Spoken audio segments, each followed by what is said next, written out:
get that. Next time's a little ways off. So yeah, I'm glad I got the 400 I can put in the house, which I want to keep in the house. I like it in here. But yeah, I was looking. I did. Could you put those backwards? If you took one off and it came off in my hand, and I thought I put it right. Could you put them ribbon cables in like backwards, like the wrong edge at the wrong spot, and the other's in at the head, you know? Yeah, you could reverse them end for end, but you can't put them in upside down, or you can put them in upside down, which that could very well be the problem, you know.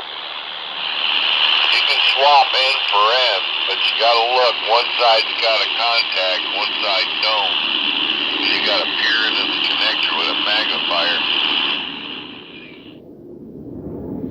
Contact pad on the ribbon cable facing up towards the metal on the connector, right?